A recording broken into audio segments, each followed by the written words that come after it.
military in Southeast. One resident dead as unknown gunmen attack Ayede Ogbese community in Ondo State. Security beefed up ahead of by-elections set to hold across 12 states to fill vacant seats at national and state assemblies. On the foreign scene, Donald Trump, Vladimir Putin set to hold talks in Alaska. Good evening, this is News at 7 on Western Spring Television. My name is Olufemi Alagbe. Amnesty International says it possesses concrete evidence, including names and addresses of individuals allegedly killed extrajudicially by the Nigerian military in the southeast geopolitical zone of the country. The country director for Amnesty International Nigeria, Isa Sanusi, revealed these in an interview on Friday. In its latest report, the group accused the Nigerian police, military, and regional security outfit Ebube Agu and non-state actors of widespread human rights abuses in the region. It documents over 1,844 deaths between January 2021 and June 2023, alongside cases of torture and forced disappearances, arbitrary arrests, and other violations. However, the Director of Defense Media Operations, Major General Marcus Kengia, had rejected Amnesty's findings, insisting that the military does not engage in extrajudicial killings in the southeast or anywhere in Nigeria. He said security operations in the zone have reduced the capacity of criminal elements. However, Sanusi dismissed claims by the defense headquarters that the organization was consistently targeting the military. Operatives of the Akwa Ibom State Police Command have arrested a fake ophthalmologist, Gabriel Gideon, in St. Imbom local government area for allegedly administering unapproved substances to hundreds of residents. Police spokesperson DSP Tumfon John said in a statement on Friday that Gideon was apprehended on Thursday after a tip-off from concerned residents of Itu local government area, where he reportedly treated people with a concoction of olive oil, juice, and water. According to the statement, the suspect, who confessed to not being a qualified eye doctor, allegedly gathered over 300 people in each of 3 villages, charging them 500 naira each for the so-called treatment. A medical team from the Ministry of Health also confirmed the substances were unapproved for medical use. Some unknown gunmen reportedly attacked some residents of Ayede Ogbese community in Akure North local government area of Ondo State on Thursday evening. It was gathered that the bandits killed one man, Udili Okoro, and whisked away a trader identified as Mrs. Orogun during the attack. The public relations officer of the command, Olayinka Anyalade, confirmed that the hoodlums, numbering 10, stormed the community to carry out the dastardly acts at about 8 p.m. on Thursday.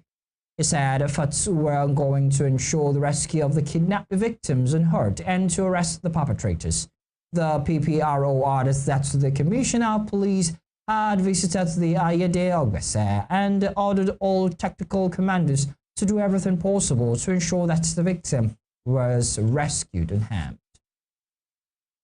In a number of states, some yet to be identified assailants have abducted 3 siblings, a boy and 2 sisters, in Amansia, Akwa North local government area. It was gathered that the incident, which occurred in the early hours of Friday, also led to the killings of the boy after he was allegedly forced to sleep with his 2 sisters by the gunmen. According to reports, the armed hoodlums invaded the victim's residence, took the 3 siblings, and after trying to force the boy to sleep with the sisters, whisked them away to an unknown destination. The spokesman for the Anambra State Police Command confirmed the development in a press statement he released. Akenga said the Commissioner of Police, Ikoye, Orutugu has ordered the operatives of the State Intelligence Department to identify the survivor to assist the police in its investigation.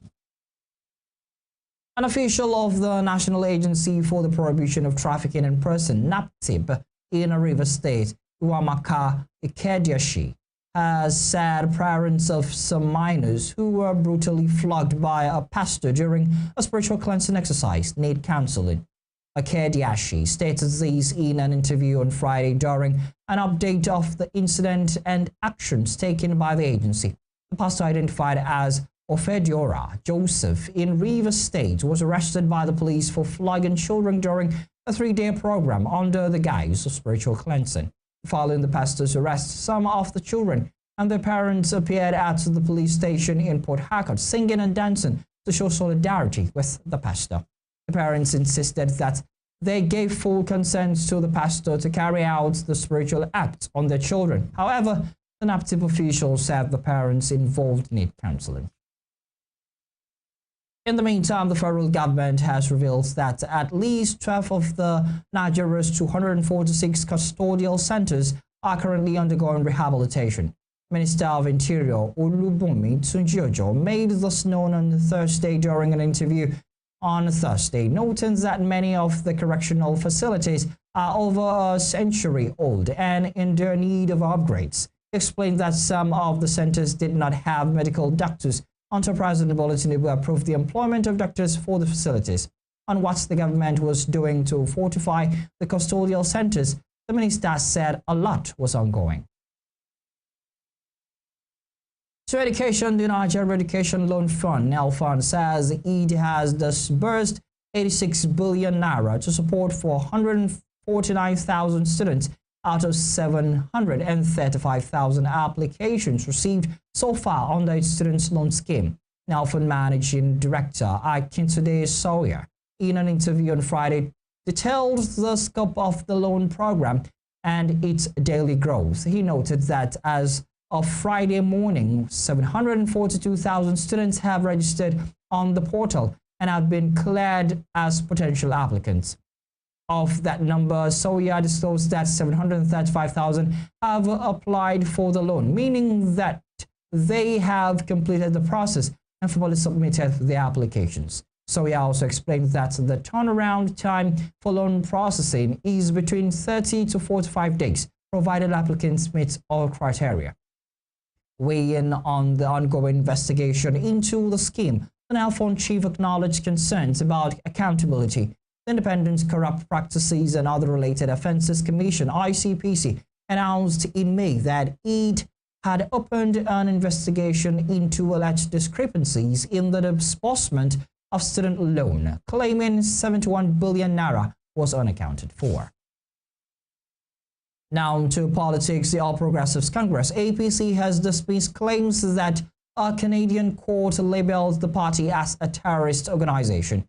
In a statement issued on Friday, APC's National Publicity Secretary Felix Morka clarified that the court made no pronouncement on terrorism in its ruling.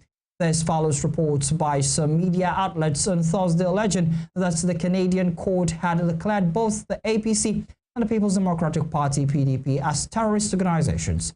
APC called on its members, supporters and Nigerians at large to disregard the reports, describing them as false and misleading. Morka stressed that claims of a Canadian court declaring the APC a terrorist organization are blatantly false and, at best, deliberately misleading. To election matters, the Ondo State Police Command on Friday said it has deployed adequate number of its operatives to ensure adequate security for Saturday's by-election of Remo Federal Constituency comprising of Shagamu, Ikenne, and Remo North local government areas of the state. So the Commissioner of Police, Larry Gunlowo, disclosed these in a statement issued by the command spokesman, CSP Omolola Udutola, on Friday. The command has equally warned that for a credible and transparent election, voters had to align with the electoral laws and must not be found engaged in vote buying or any conduct that would cause breach of peace at the applicable law would be applied to whoever is found to be disobeying the law. The commander also said movement across the 3 local governments would be restricted from 12 a.m. on Saturday to 4 p.m. while police stop and search teams and other operational units will be strategically deployed to guarantee a smooth and hitch-free exercise. In another development, the Kaduna State Police Command has announced the restriction of movement in areas where State and National Assembly by-elections will be held on Saturday. A statement by the command's public relations officer, DSP Masar Hassan, said the movement restrictions will commence from 12 a.m. on Saturday in Sabongari, Zaria, Chikun, and Kajuru local government areas. The police said the measures is part of security arrangements put in place ahead of the upcoming by-elections in the affected areas, with the aim of ensuring public safety, preventing any breach of peace, and guaranteeing a smooth and orderly electoral process. The by-elections are expected to take place in Chukun, Kajuru Federal Constituency, Zaria, Kawaye State Constituency, and Basawa State Constituency. Meanwhile, the acting chairman of the All Progressives Congress in Ondo State, Jared Tenebe, and a chieftain of the People's Democratic Party in the state, Francis Inekimenike, are trading blames over alleged plan to disrupt the Edo Central District by-election. Tenebe had alleged in a statement that Inagbenike was mobilizing youths from neighboring states to disrupt the Saturday by-election at Edo Central District. He also alleged that Inagbenike was involved in the murder of Governor Monday Okpeolo's orderly Inspector Uno Ako, who was killed at the airport gate during the 2024 electioneering. While responding, Ogbenike described the allegations as reckless, malicious, and false, stressing that he had no plan to disrupt the election. According to him, Jared has become a disgrace to the APC because of his reckless talks. He also denied any involvement in the death of Inspector Ako, saying he was not on Airport Road on the day of the incident or conspired with anyone.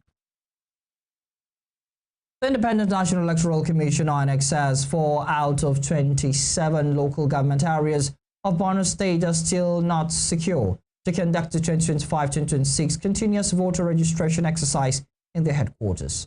The local government areas are Abadam, Zukamala, Kalabalge, and Mata local government areas. The Resident Electoral Commissioner Borno Abubakar Maji stated this during a press conference in Maiduguri, the state capital, on Friday. Maji said in preparation to the commencement of the exercise on Monday, all residents of Abadam eligible for the exercise should register at Yawa Peace Baga Road, Maiduguri. He said the location center of those from Guzumala in Fire Service Department, 1,000 housing estates Maiduguri, while those from Kalabalge are to participate in the exercise at Goni Kachalari Primary School, Mafa Road, Maiduguri.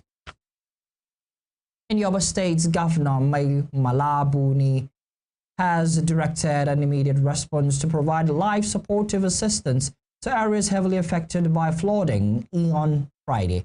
According to the Executive Secretary of the Yobe State Emergency Management Agency, Mohammed Goje, the agency received emergency alerts on a heavy downpour in some parts of the state in the early hours of Friday. Goje noted that State Emergency Management Agency has activated its field team to assess the situation. Preliminary reports and analysis indicates that several locations have been affected. In another news, British Airways on Friday denied 58 passengers boarding on its Abuja-London flight following a faulty door. For safety reasons, the airline had to keep some seats unoccupied, as confirmed by the Nigeria Civil Aviation Authority. Director of Public Relations and Consumer Protection of NCAA, Michael Ochimega, confirmed the developments in a post on his X handle. He said that As a result of the faulty door, they had to deny 58 passengers boarding this morning.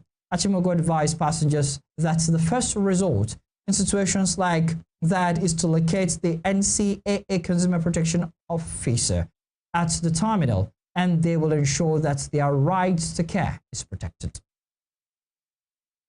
You're watching news at 7 on Western Spring Television. Still to come, President Bola Tinubu departs Abuja for a two-nation trip to Japan and Brazil. We'll bring you more on this when we return. Stay with us.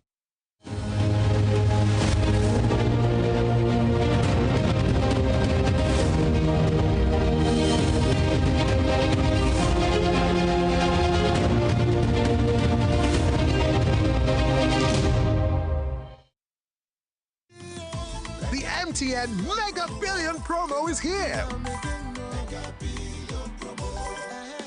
Dial star 900 hash and recharge 100 naira or more before 5 p.m. and you could be a millionaire. At 7 p.m., all cash prizes will be paid directly into your Momo account. Dial star 900 hash. Start recharging now and stand a chance to win big in the MTN Mega Billion promo. Scholars of Nigeria's political history describe Herbert Macaulay as the intellectual bulldog of 19th century Nigerian nationalist movement, in a deference to his qualities as founder and leader of two foremost political parties, Nigeria National Democratic